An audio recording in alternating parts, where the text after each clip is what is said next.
Tom Swift in the Land of Wonders by Victor Appleton. Chapter 8. Off for Honduras. Just what Tom's thoughts were, Ned, of course, could not guess. But by the flush that showed under the tan of his chum's cheeks, the young financial secretary felt pretty certain that Tom was a bit apprehensive of the outcome of Professor Beecher's call on Mary Nestor. "So he's going to see her about something important, Ned?" That's what some members of his party called it. "Are they waiting for him to join him?" "Yes, and it means waiting a week for another steamer.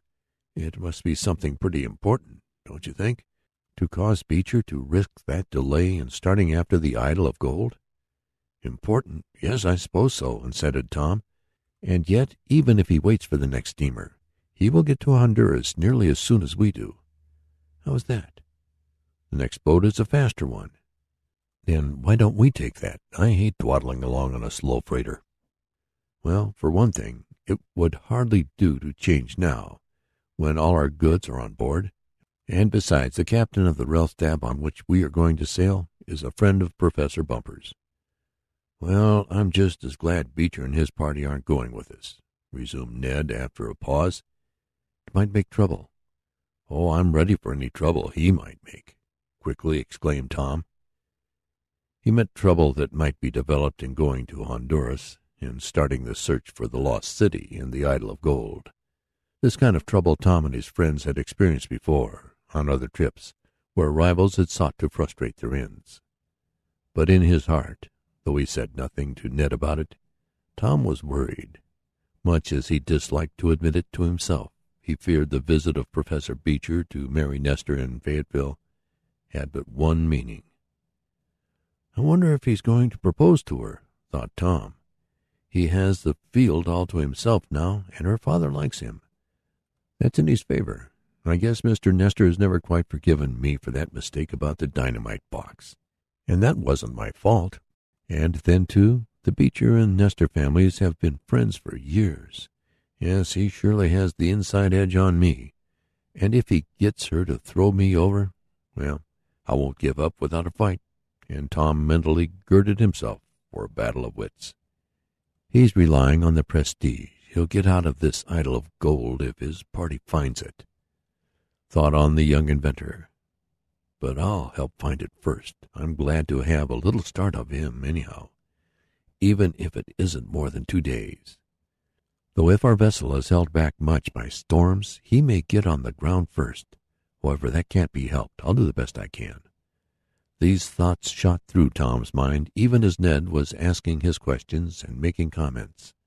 Then the young inventor, shaking his shoulders as though to rid them of some weight, remarked, "Well, come on out and see the sights. It will be long before we look on Broadway again." When the chums returned from their sightseeing excursion, they found that Professor Bumper had arrived. "Where's Professor Bumper?" asked Ned the next day. "In his room, going over books, papers, and maps to make sure he has everything." "And Mr. Damon?" Tom did not have to answer that last question. Into the apartment came bursting the excited individual himself. "Bless my overshoes!" he cried. "I've been looking everywhere for you. Come on, there's no time to lose." "What's the matter now?" asked Ned. "Is the hotel on fire?"